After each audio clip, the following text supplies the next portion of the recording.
Hello everyone, welcome back to Autistic Assemble, a series this month to celebrate autism and being neurodivergent as well. And today it's a start of the reunion. So what that is all about is basically about guests who have appeared on the series to come back and just have a really good conversation about autism. And yeah, and I think everyone here doesn't know each other. I might be wrong, but you may know each other secretly. But yeah, it's going to be great. But to start off with, I'm going to get everyone else to introduce themselves. I'm going to go the order that Zoom tells me. I say this every time I do a reunion episode of some sort. So don't be offended if you're last. But I'm going to go. I guess it goes who goes in the room first to who goes in at last. So you could blame me, to be honest, because I just clicked. But yeah, enough of me rambling on. But I'm gonna start with Carrin. If you mind introducing yourself first. No problem. They say first is the worst, so you can only go up from here. My name is Carrin Gilmore. I work for NeuroDrive. I am their Director of Accessibility and Accommodations. I personally am autistic. I'm neurodivergent or neurodistinct, I guess is the new word. I myself am also an autistic educator. So I work with kids with disabilities and I help parents out with an IEP course to empower them and as an individual advocate as well. So Yeah, lots of different areas of the community I'm a part of. quite busy. You're quite busy because I think I know you got up early this morning to go in Carol Jeans's panel. So yeah, I think when we spoke about doing the panel before, we said about what times we would be doing it, and it was crazy about all different time zones that we are in. It's quite crazy. But yeah, speaking of time zones, Martin, you mind doing your introduction? Yeah, hello everyone. My name is Martin. I am an autistic individual in California. I am a DJ, book author, and I just recently became a business owner as of yesterday. So glad to be here. Good timing. It's a good timing, really, isn't it? Yeah. I saw you with what you were saying. Some people have similar interests in that as well, Martin. I think we got S.D Flame, who's likes music, as well over there. Hey, what's up? My name's S.D Flame, autistic ADHD, hip hop artist, rapper. You already know, repping Saga City from Canada. Yeah. I'm releasing tomorrow, so if y'all want some new stuff, it's dropping this Friday. Anything else you want to know? Thank you, SD Flame. It's a great introduction. And great to have you here because we like music. Matilda, if you do your introduction.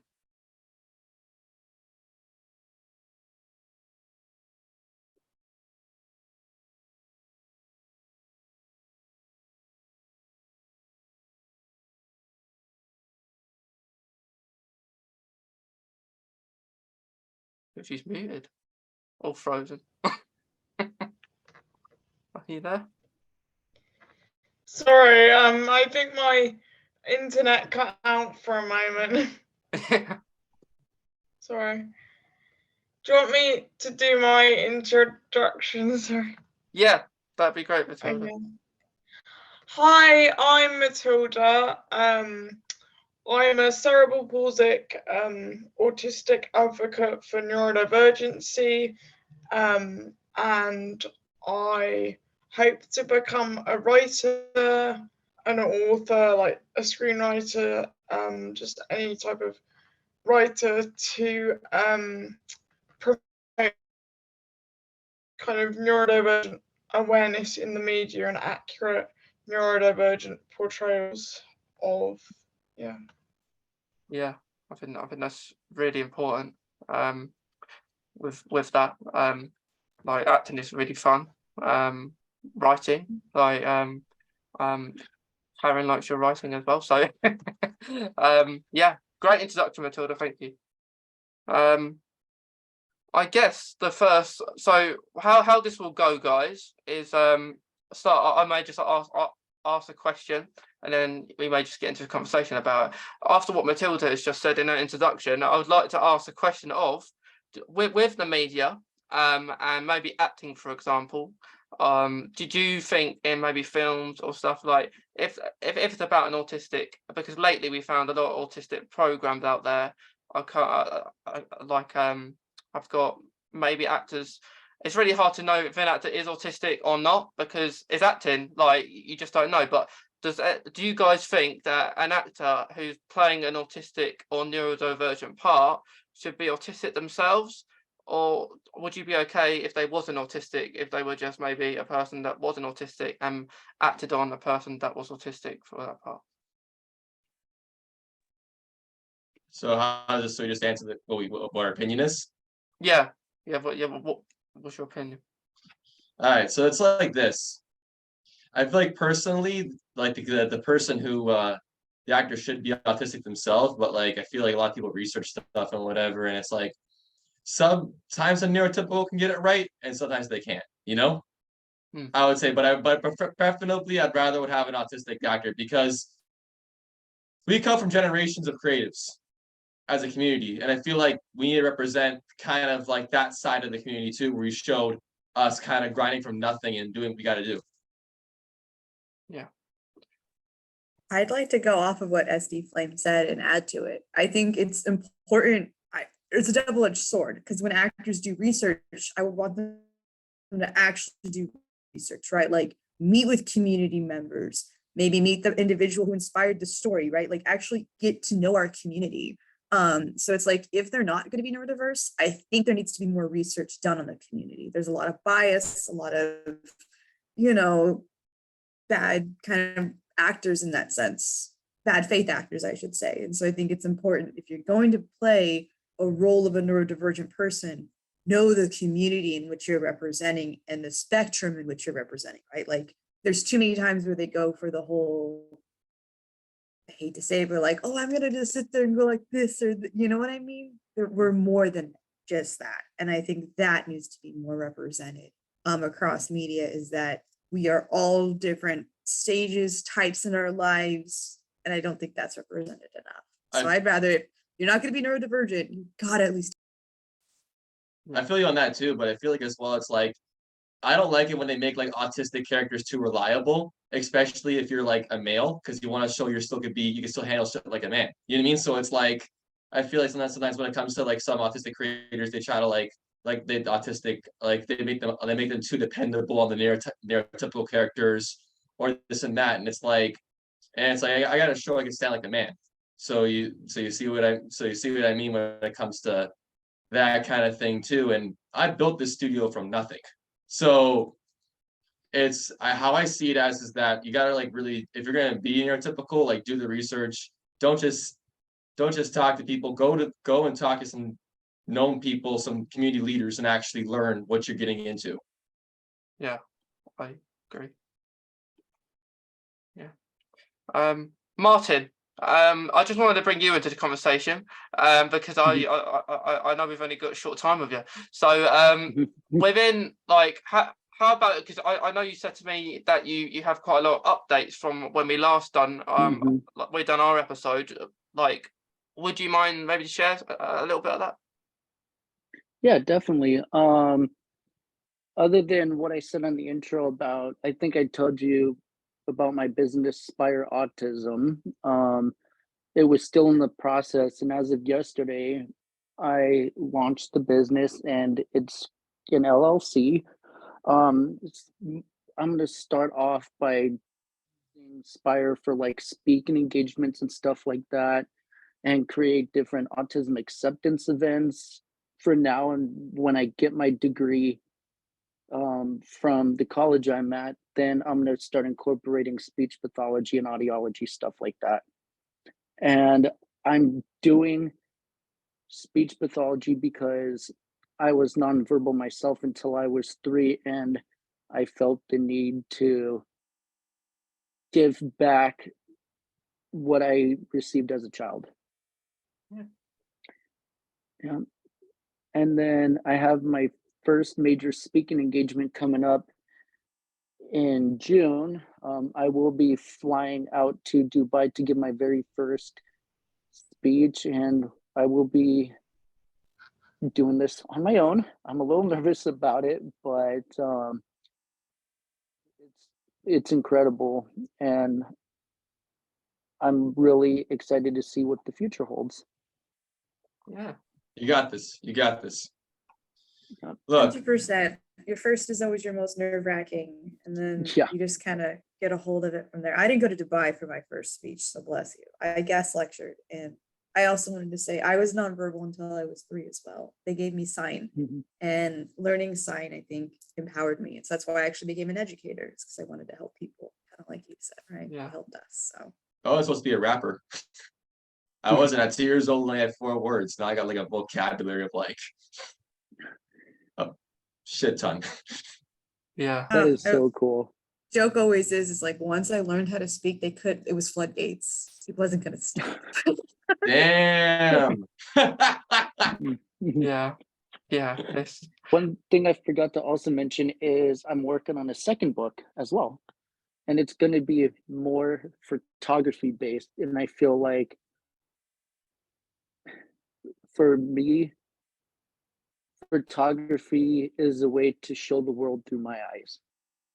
And that's where I'm kind of basing the book off of. Nice. I love that. Hey, you're doing a lot. Just kind of keep yourself focused and just learn to breathe. That's like the best Definitely. I thing mean, can my just tell. my first electronic dance track comes out next month too. Mhm. You're doing lots of things, Martin. Yeah, I'm trying to stay busy. If I'm not busy, it gets difficult to stay focused. Yeah. I Yeah. feel you on that. I feel you on that. Yeah. I've got to keep busy. Because the Yeah. more busy we are, the more stuff we can do. Yeah, So, exactly.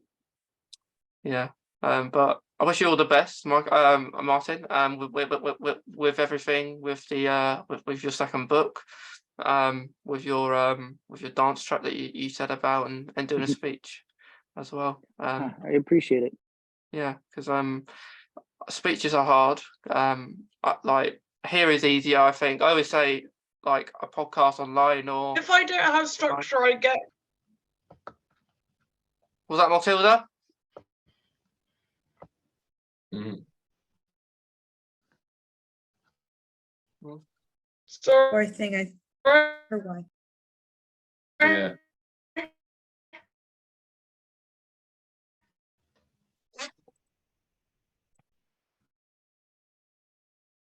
I think your internet's very bad. Mhm. I've been there, poor thing. Yeah, like it's annoying when it happens. Like I watched an episode last year, and it was funny because everyone's internet was so bad, and we called the episode the unstable internet connection. We still released it. Everyone who watched it probably so annoyed because every 2 seconds, like you know when the internet's really bad, and like it's going so slow, like crackling and everything like that. It is annoying. But Matilda, if you ever do come on and you're able to speak, just speak. It's fine if your internet's bad. Just being here is good. Or you might just listen in and you can put stuff in the text box because that'll get shared as well when it's released, or it is released. Speaking in past and now tense. But yeah. When Carrin, when you spoke about like sign language, that's something I actually done in lockdown. It's something that I took on because I thought I never done sign language and it comes useful, especially like in education as well, I think. But Martin, before you go, do you want to say any last things before you go? I think, for all those of you here, keep doing. You all have a great support system, whether you see it or not, and I guess I can say the quote that I had. Like days when I struggled, a quote that I have is, or that I found to help me is, an arrow can only be shot by being pulled back. When life is dragging you back with difficulties, it means it will launch you into something greater. So just hold on and keep aiming. You got this. Yeah, great. Thanks, Martin. Awesome. And I hope you have a Yeah. nice rest of your day and your meeting. Yeah, easy. Yeah, thank you. You as well. Bye. Good luck All. with everything. Thanks, Martin. Appreciate it. Appreciate it. See ya. See you. Yeah. So within sign language, I guess, Carrin, like I think that's really important in education, isn't it? Because like you don't know who you're gonna see, and is that something that you kind of think when you do your sign language, because there's so many different signs, isn't there?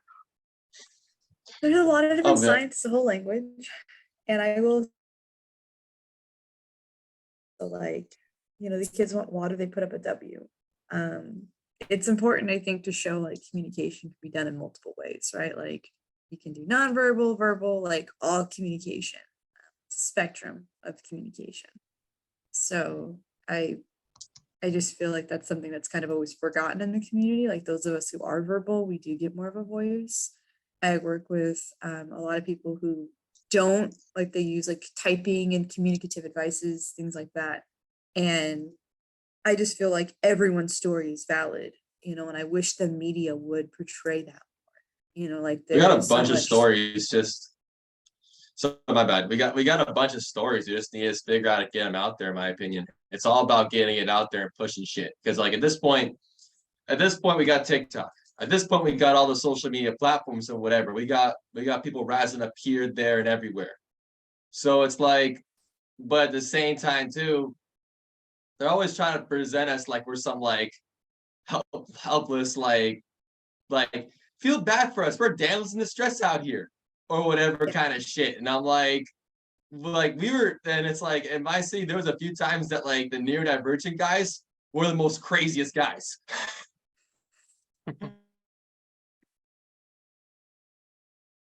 Like I had to be the kind of way too, because I was in hip hop. I battle rap for my respect, like in my city and whatever. And like now I'm like, and now I have like some form of popularity too, between both the community and also in my city too. You go to some areas, people will know me. So it's like, but at the same time too, I remember we would be kind of like when we were in the dish pit, and me and a few other neurodivergent dishwashers were working. We had to be on our feet. We were washing 100 dishes in 15 minutes. Yeah, the idea that we're helpless is something I wish we could change. Like I can speak for myself. There are some that can't or don't feel comfortable to do so, but I will say the majority of us are able, however form, right, to communicate our needs, wants, and desires. And I think that something that I wish was more, honestly, social media isn't always the best way to share your story. I will never share my full story on social. I'm good. But I found for myself, like working with individuals, like working with the community as a community member, that's where my niche is. DJ Flames, it's like with the music. And yours is awesome with like that. You were doing that whole, what was that group in the UK you did where like you were presenting, like you have pictures of it, like, right? Like, oh yeah, right? Yeah, that was fun. I think it's like us finding our niches and thriving there is how we really get our story out. Feel you on that. Well, for me, it was like my neighborhood was hip hop. That's why that's what got me into it. Like I grew like Mississauga itself, the city I'm from, is 50% immigrants. So it was like I grew up in like one of the pockets where it was like a very diverse pocket, and like there was like, and like we would all just kind of like vibe out together. Like I was around practically like a lot of ethnicities and whatever. I was around other people who were marginalized, not for the same reasons I was marginalized though, but like there was like a lot of that too, and in a way too, I just kept on working my way through hip hop and like kept making it too. And then I went to downtown Toronto and been around people who work with Drake and all that kind of stuff. So it was like but at the same time too, it was just a different kind of dynamic and whatever we're going through. And I'm not saying it was easy. It was probably the hardest thing I probably ever tried to ever did. Was learn to rhyme or whatever. And I was releasing music. I got another track coming out tomorrow. And so it's just I feel like it makes you proud though, but at the same time though, I feel like there needs to be a lot of work to be put in. I agree. It makes me sad when oh, sorry, Matilda, do you want to go? No, I'm okay. I was just my internet was really bad, so I like rejoined. Yeah. Sorry. We're That's- glad you're here.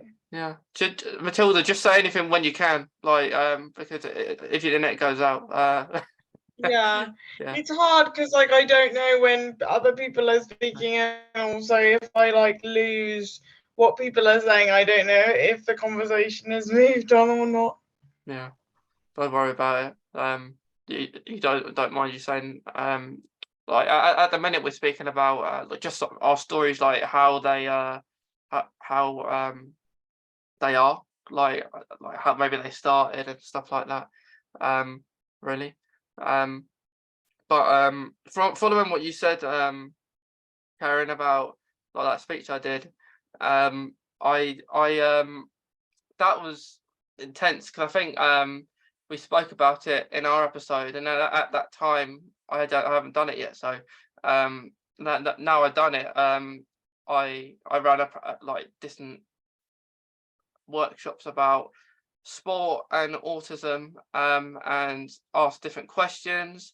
That there was actually a situation in there, and what happened was because of I'm compromised and everything. Afterwards, people would come to shake my hand as an act of kindness, but I would say I don't do handshakes, and then I would elbow them because it's something like I can elbow, and then once they were actually, most people actually really kind about that. They understand it. And then there was this one lady, because I had to introduce this certain person to do a speech after me, and then because I had my own mic, I had it my name on everything, so no one would touch it. And then I had to introduce this person, and they said, "Nice to meet you, Mason. Go and shake my hand." And then I put my hands up like this, said, "I don't do handshakes." And the person said, which knowing this person works in education, and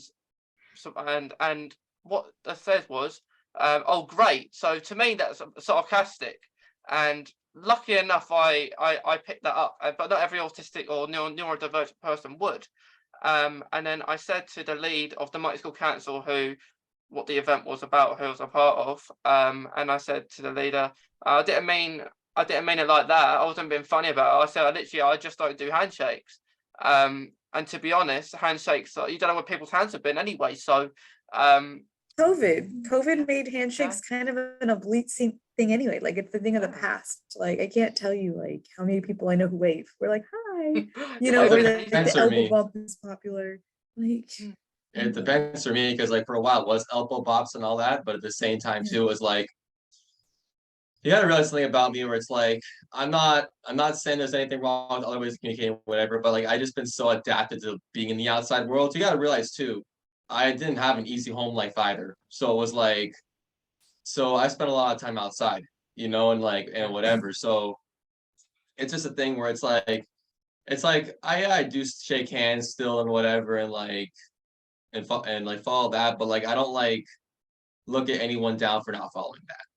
And I think that's what needs to happen more too. So like I'm like you, I've fully been in, I don't want to call it like when you're a teacher, it's a different ball game, right? Like I can't, a lot of kids grab me, etc. Like Mason would never be able to be like, right? Like, just because I wouldn't want him getting hurt. And there's that component though of respect. Like you and I may not do that, but I respect people who do, right? I'm not going to make them feel bad. If anything, I support Mason. I'm like, I'll be like his barrier, like don't touch. I'll respect everyone, but like it's that I grew up in like where a thing, it was a code of respect, and handshakes. When you grow up with a code of respect, handshakes are considered a big part of that. Like even like in the music industry, whatever. Mm. My area had some local legends who were, let's say, are popular in the city. And when they came by, they would come shake your hand, like, how you doing? What's up? Like, or give you a fist bump or whatever. So it's like, I kind of just go with whatever people kind of feel with, Yeah. like communicating with people, whether it be like a neurotypical or someone else who's neurodivergent. I've been around like a vast amount of people. I would also say You like think? what you're bringing up is culture and setting, right? Like when I'm doing a job interview with a person, I'm always shaking their hand afterward, you know, like, thank you so much. Like we did a great job. When you're passing off the mic to someone, you don't got to shake their hand. Like, you know, you just can like, hey, great job. Yeah. Like keep moving. That's what I mean. Like there's a time and place for things too. And I think that some of us within the community can sometimes, I don't want to say like purposefully, but sometimes they push this agenda. We're supposed to not follow those norms. And there is a time and place. Like I think Mason's is a good example of like, he has a very valid reason not to shake hands. There are plenty of other ways to do a shake hand, right? Especially in the situation he's talking about. And so I'm kind of with you, SD, on the idea of that we have to have a culture of respect where it's like, there is a time and place for things. And I think that's sometimes something the neurodivergent community forgets. Like, I feel you on that. You know, like for the life of me say, like, I can't go when I'm doing my NeuroDrive business stuff. I can't be stimming. I'm sorry. Like, I cannot stim where they could see me. And a lot of people are like, that's horrible. I'm like, it's just the facts. You know, they're not going to listen to me if I'm trying to get them to do accommodations and modifications for people if I'm distracting them too much. So making sure you yourself are taken care of is a part of that. And having Well, yeah, true. I have like close homies and stuff. I have like really close people like around like I have people who are close to me that are both neurodivergent and neurotypical. So it's like it's important to both. So it's like like my like so only a certain amount of people have seen me socially burnt out and know how to handle me when I'm like that. And it's like another thing too is that I agree with you on that. Like even when I do okay, so during COVID, I did some motivation talks. I inspired over 100 people, 100 like 100 neurodivergents or whatever. So. And when I was doing those talks, I wasn't wearing my streetwear. I was wearing like a dress shirt. I was wearing a collared shirt and all that, and doing those talks. I wasn't like going around like wearing like a pair of Jordans or whatever, like I'm doing out here. If anything, actually, it shocked the Jordans with the suit, though. You could have rocked Jordans. I could have, but at the same time, too, it's like, it's like at the same time, it's like a thing about me. So it's like, but then after when I like did my article, whenever I did my small press run. I did a small press run on an article in the program, so whatever, and then the local news picked it up. So then I was wearing like my pair of Jordans or whatever, and like the facilitators are like, "You look way too different, like between like how you were looking," and I'm like, I gotta be able to rock both though. I gotta be able to like either wear a dress shirt and jeans and like make that look nice, or I gotta know when to like get myself ready to go up at a mic. It's just how it is with me. It's like. It's the same person, but two polarizing sides of the same person. Yeah. I'm the same way. Sorry, go Matilda. Sorry. I feel like I keep interrupting everyone. I'm sorry, but when do you Matilda, I'm think, Italian. I'm used to it. We all interrupt. I'm Italian too. Hey, buongiorno. Yeah. When do you think it tips into like from normal impression management to just like masking, you know, like when do you like, because you understand that there are situations like you said, like in interviews where you can't like stim, or you know, your children who you work with might be overly tactile because they don't have the same boundaries, but where do you kind of cross the line, and when do you realize that masking has become too much? Oh man, I'll answer that one first. Great question, Matilda. Glad I let you talk. That was me being snarky. I'm sorry, super sarcastic. Let me know if it offends you. Be blunt with me back. I will say I'm very sarcastic as well, even though I'm autistic. Yeah. And that's a stereotype. Man, you just see me working when I was working hard jobs. Yeah, and I think that, you know, I mean, firstly, I love that we're all snarky in here because like that's a stereotype. Like autistics, we're not supposed to be sarcastic. I love gallows humor. I love sarcasm. Okay, to answer Matilda's question, I have other medical issues that act up if I don't take care of myself. And so I've found like those trigger signs, I do have a seizure disorder. So like if those start, I feel I'm like, oh God, I gotta stop.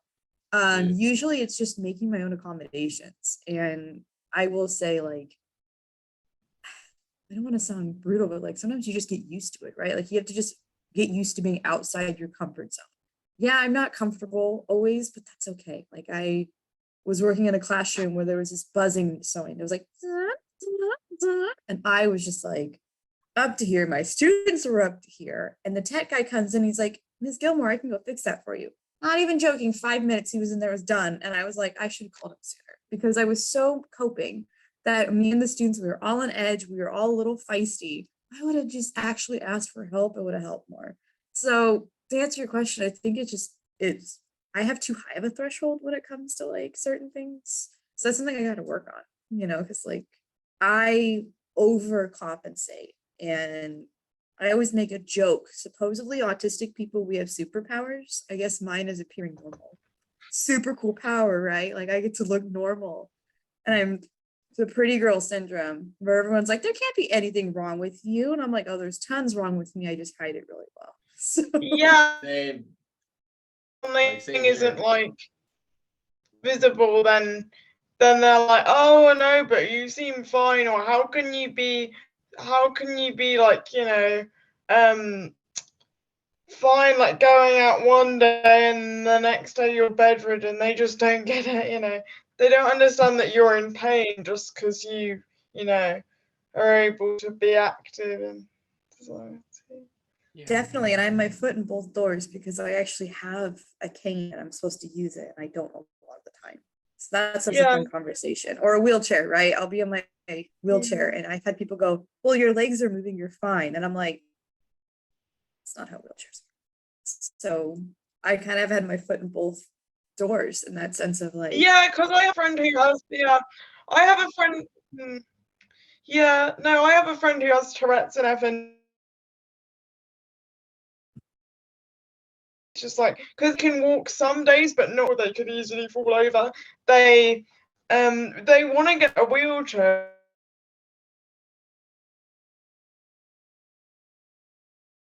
like it's just very rigid form, and if you tick one box then you can't tick another one, if that makes sense. totally. I always get told, why do you wear high heels?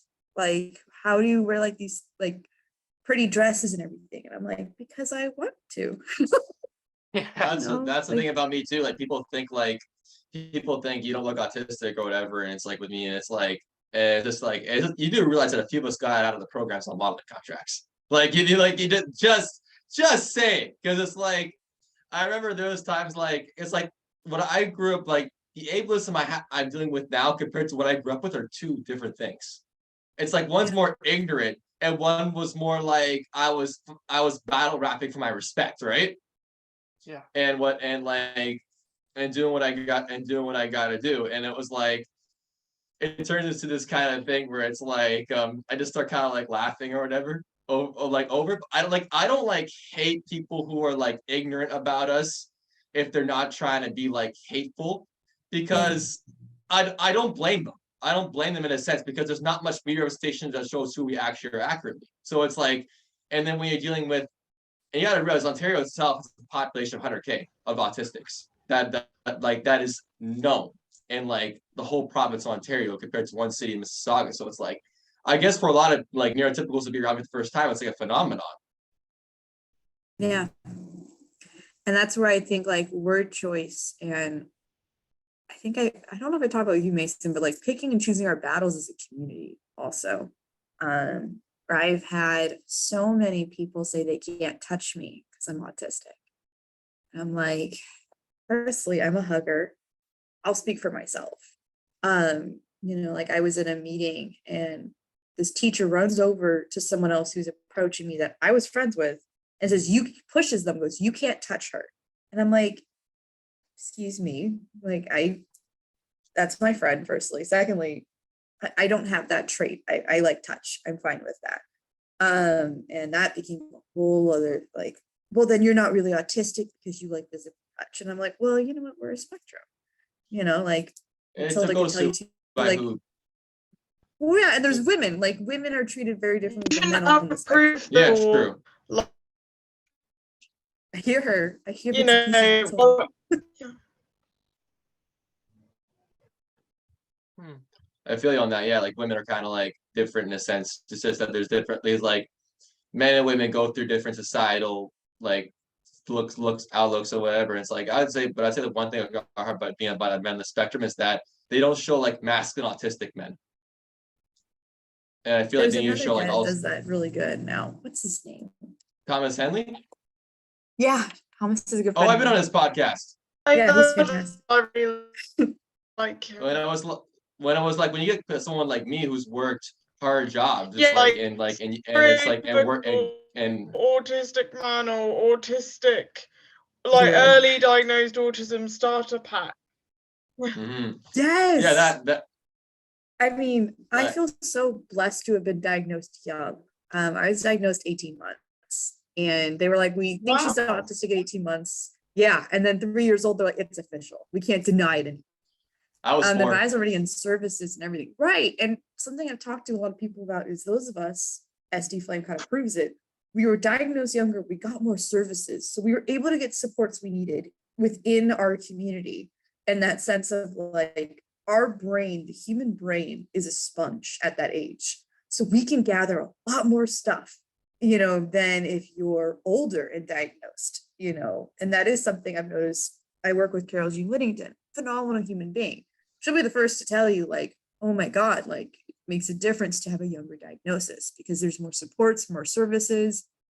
There's all around, like in Canada, America, in the UK, Well, trust the me, younger Canada has you are, its the own more help. politics with disability and stuff. Like I've lived it. I've seen like a lot go down with like we got really political when I was a teenager because there were some certain people that were elected. They were trying to cut the programs and whatever, and like how to explain it. It's like it got really political for me as a teenager because of that. Like I would say now it also was a pushing point for me in hip hop too. Like, and I was at a point where I was having trouble holding work and whatever, and I decided, you know what? I was at one of those points. I want to see if I can give myself one round, just one more round of the mic, and then I built all this, and it was kind of a hard time to be an autistic person because they were debating over.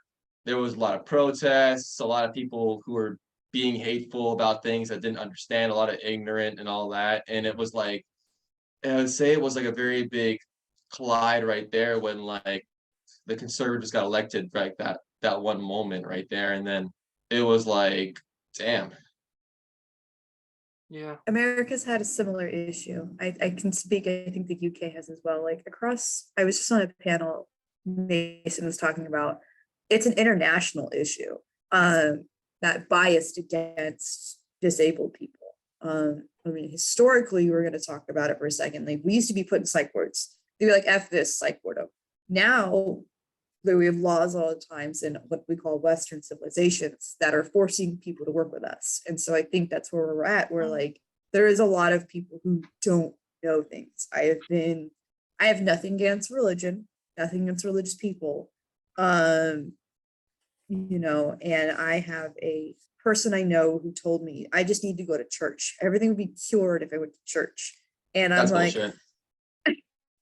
right, you're just like, I'm a religious I mean, person. I can be a little bit religious person myself too, but I don't believe in like curing shit with like God or whatever. Like I'm still like a Christian, but at the same time too, I believe in my own philosophies too. But like I'm not like that level. most Christians don't. I heard Matilda. I don't think Yeah. she came through. Sorry.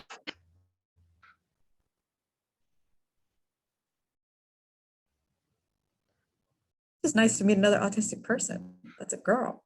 Because there's so many guys. Yeah. Yeah. Sausage party. Yeah. I feel like my algorithm on Instagram, like I try and kind of have more autism or yeah. But do you think, sorry, going back earlier, Karen, like, do you think like being diagnosed early did get you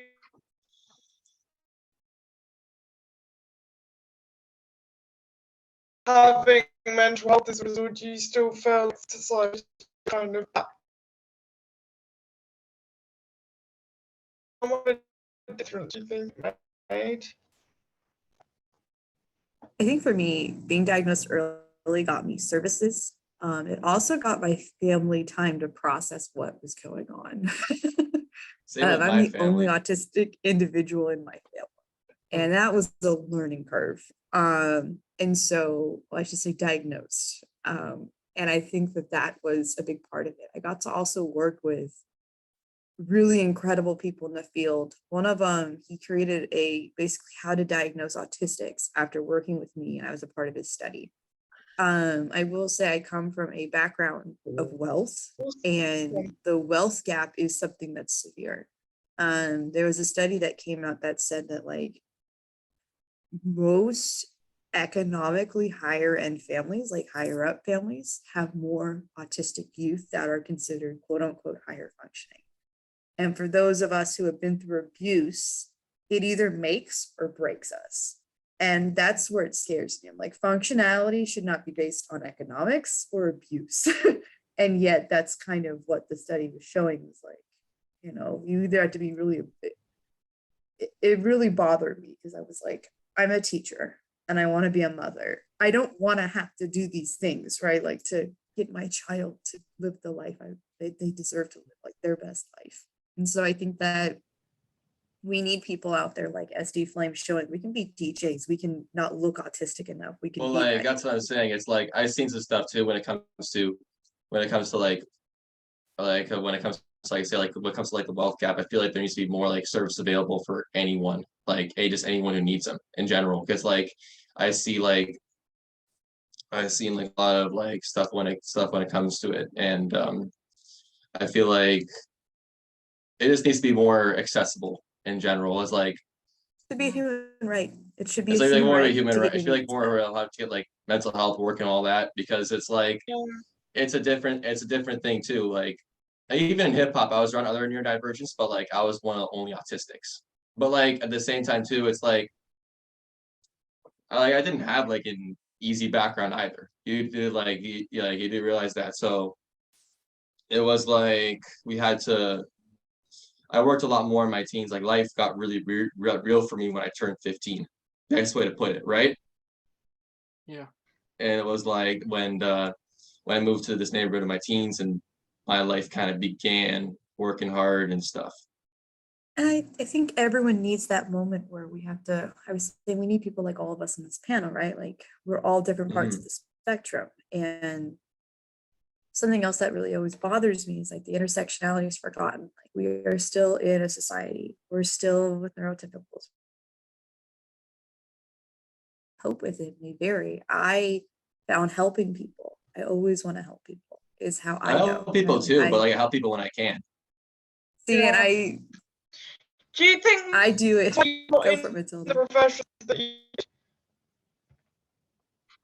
She's got some good questions, Mason. sorry, do you think that you got into the professions that you did in terms of hip hop and education so you could help younger people who might be on the same journey as you, and you hope that you can be their kind of mentor? I definitely Well, did. as Jim, Yeah. oh, that was meant for you. My bad. That was for both of us. I just said I definitely did, is all I wanted to say. I help 100%. people like when I was doing my volunteer work, I was doing my webinars, right? And all that. And I felt like I did really do my best to really inspire them and all that, inspire the people I was helping out. Like some of the people, like they're just starting out working or whatever, even though I've been working since I was a teenager. So it was like a lot of them, I was like, hey, I'll be honest with you, like some of you I'm gonna have to toughen some of you up. And there was times where I'd usually meet around three kinds of people, right? One's the people who are ready to I'd say people in general, because like I wasn't dealing with just guys, I was dealing with females too and other genders, you know. So I would say one of the other people who are kind of unmotivated, we kind of been kind of coddled for a bit, and I'm like, and I remember I was one time dealing with this one 20-year-old. I'm like, okay, every day you're gonna give me 10 push-ups. Like I actually legit said that to him, and he did.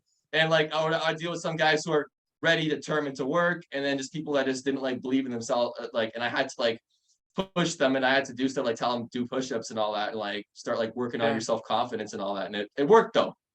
Yeah. I had to get the but I had to toughen them up a bit. Yeah. It's I guess for me, I want to empower people. That's my thing. Is I empower help people is too. one part of that. I want to empower them to make their own decisions, and that's why I like working with kids, because they're young, they're adaptable, and I It's like to be easier that as well. teacher. Right? For me, it was I young. just- For you, it was like young adults. It was young adults. See- Whenever I worked with.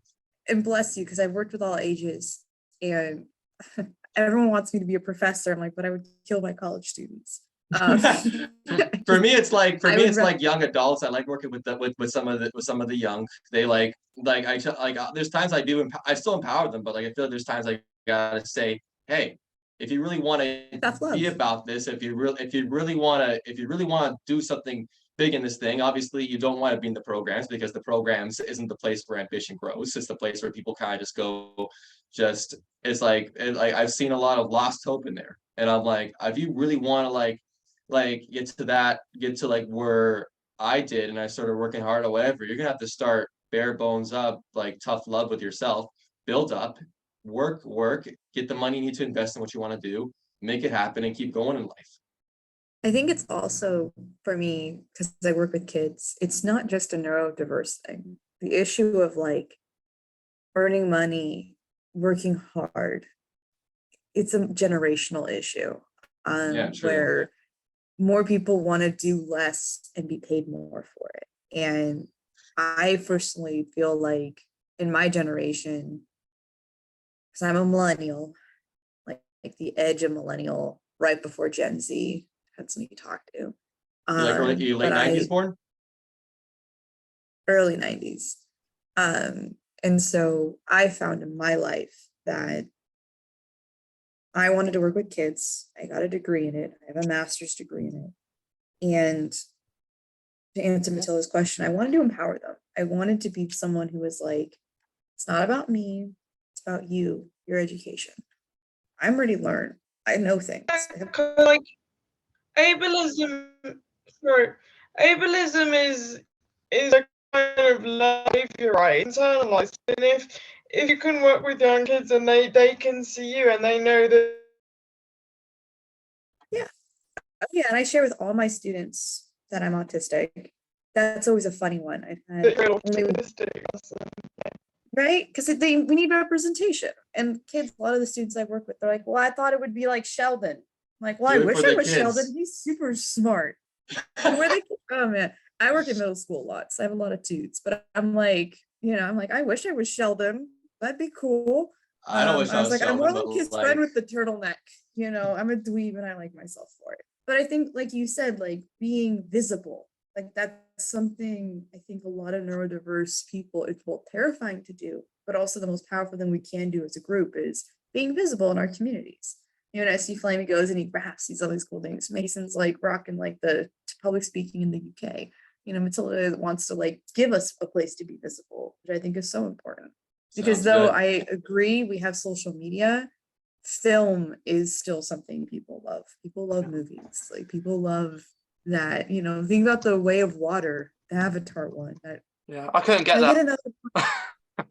Well, it's like this too. You gotta realize it's like this too. I feel like when it comes to a lot of we're kind of going through right now, it's like I feel like a lot of our kids a lot of the young need to be inspired and all that, and be seen this kind of stuff. Like when I came out as autistic on TikTok, I had a bunch of conversations in my head about myself, like, you know what I mean, with it, and trying to think about how we're going to go about this, how am I going to handle this and whatever. And I wanted to try to create content that was still motivating and strong, and not someone who was just like complaining over a camera.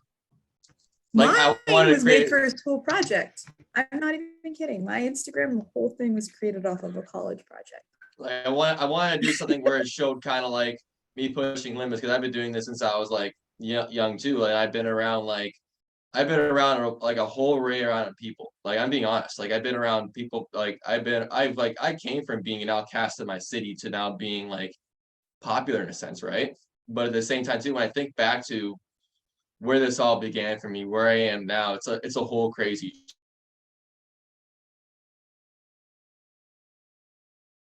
ASD has been before, and they're autistic, and I did it, and it's like, and it's one thing that it's always kind of like boggles my head when I went on the press and all that. And so I say too, like being visible too helps with the young coming up, because the young didn't have this kind of stuff. I didn't have a role model if I was autistic when I was young. Temple I bet no Grandin. one else That in was this who I room always did. was told to be like Temple. I was like, no, thanks. Temple's fantastic. I've met her in my life, by the way. Amazing person.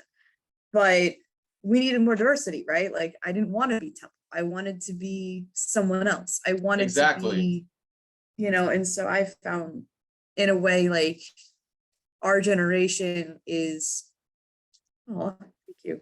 Thanks. But like our generation is really kind of leading this further, and as it should, like each generation is supposed to learn from the other and like grow from it.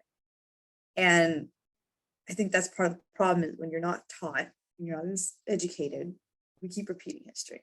I won't get into my whole, it's probably heard it, spiel about how like we need to be better teaching kids. That way we can have a more actual I feel like too. I feel like population. too, You want to like, hear more older- about that? Watch Carol Jean's one earlier, Yeah. because that's all we talked about. Mason. But I feel like too, cool. like I feel like too near, like I feel like as older neurodivergence, like I feel like older neurodivergence be involved, like helping raise our young at a younger age too.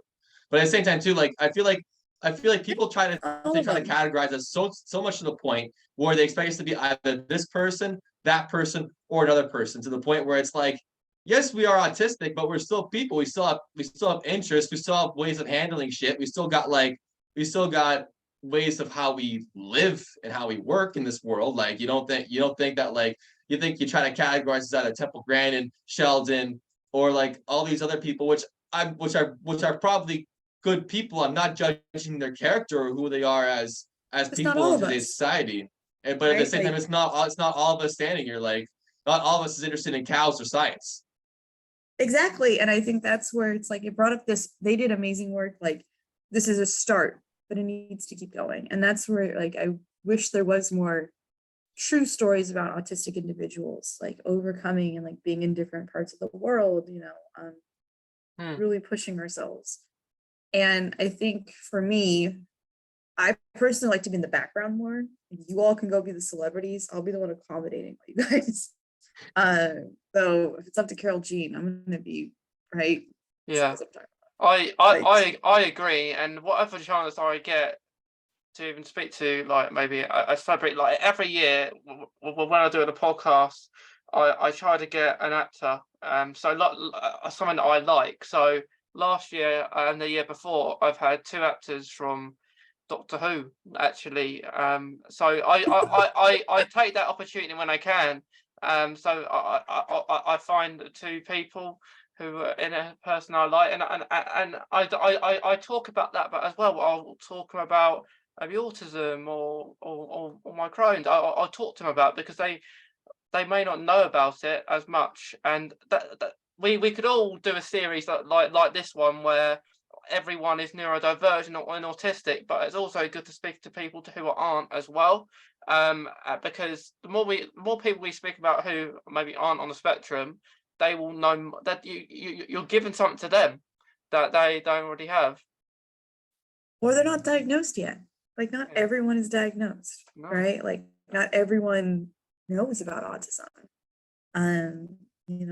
I know certain countries around the world where like autism has a stigma, and it's like you're not, well, I don't want to say countries, but like the stigma part, but like there's a cultural norm that comes with that. There's a cultural aspect of like no. And so I think that's where it's like you bring awareness by being yourself, being your best self. And we need a society that would support that more. And when I say society, I mean whole global, not just like one country, but like every society can improve how we're helping others. In some ways, like the UK is very far ahead of the United States, for example. Like they're very advanced on how they're helping the neurodivergent, disabled community overall. And then we come to the USA, there's certain states that are better at it. I've been an IEP advocate both in Canada and in America and in the UK. And Sweden was definitely one of my tops. But I think that's what I just feel like that's something that I wish more people would talk about, because like we keep talking about, we want acceptance, but what does that look like? And I think all of us talking here today, sharing our stories, is a valid piece of it. Yeah. And as you continue to grow and change, I think that's something else, like, right? Like kids need idols. They need people to look up to. And I'm so glad that this generation has a lot of them to look up to. There's a lot of different like diversity within idols. It's not just Marilyn Monroe, who's stunning, right? But like we got other people now. Yeah, we got loads. We got more people coming through the ranks. Yeah. And it's like you say, it's not all about social media. Like we could all put a post saying about I'm autistic, I got this and that, but it's all well and good. But I think it's always better to do it in like even at these events, you have like 100 people you're probably not going to see again. So so it's more benefiting, and the algorithm on social media is very weird, really, isn't it? Because you don't know how many people are going to see it and how many people are not. So that's the thing with social media. But to finish off, guys, I'm going to let you all have another chance to say maybe any last things that you want to say before we go. And it is in good timing because we could speak about this for hours, but we have to go at some point. I'm going to start with I'm back. hi, S.D Flame. My bad. I just had to step up for a second. Yeah. Matilda, are you here? Are you here? Can you speak? Yes, my internet is actually has actually tuned back in for this. Yeah. But yeah, sorry, it was nice. It was lovely. Is there anything that you'd like to ask me particularly? Is there any like maybe advice or just any last things that you would like to say?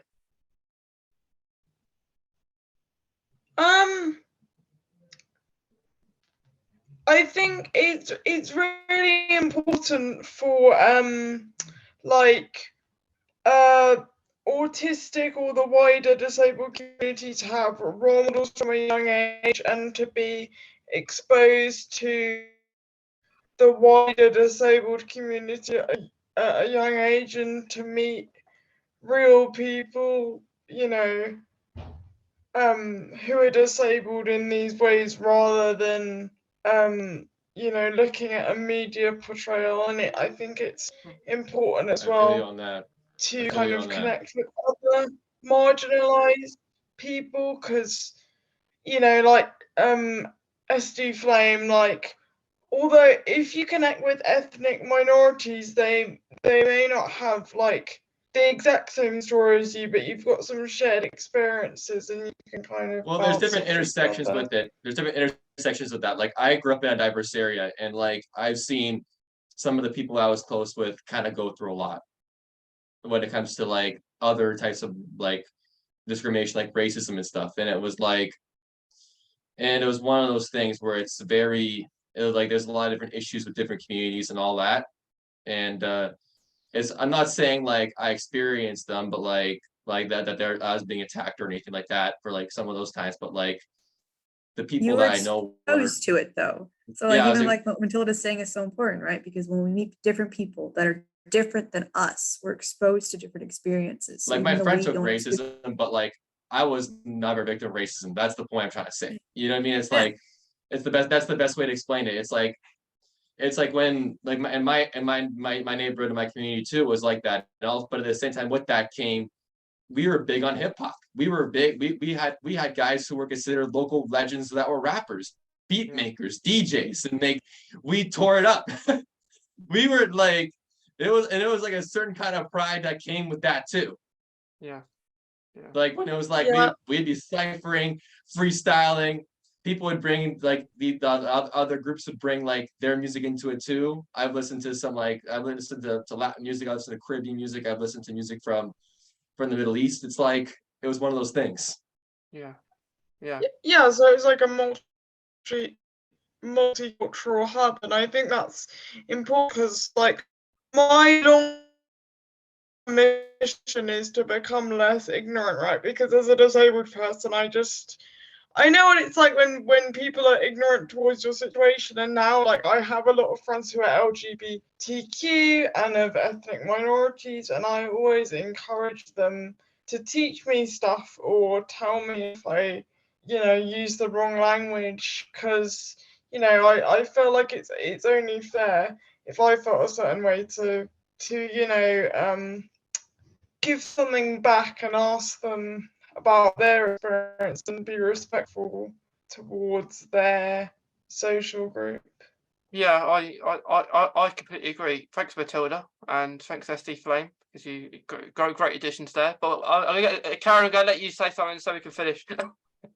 Yeah, I was going to say I agree with all the above. I think what everyone here has spoken to is the idea of like, we have to be included in all aspects of the world, right? Like, we are our story and we want to learn from others. I think that people are forever learners. Those are the most intelligent people I've met, are the ones who want to learn. We may have our own, we have our own biases, we have our own perspective, but learning, right? Seeing other people's experiences and having an empathy for them, wanting to be like, I empathize with this. I want to help you. How can I aid you?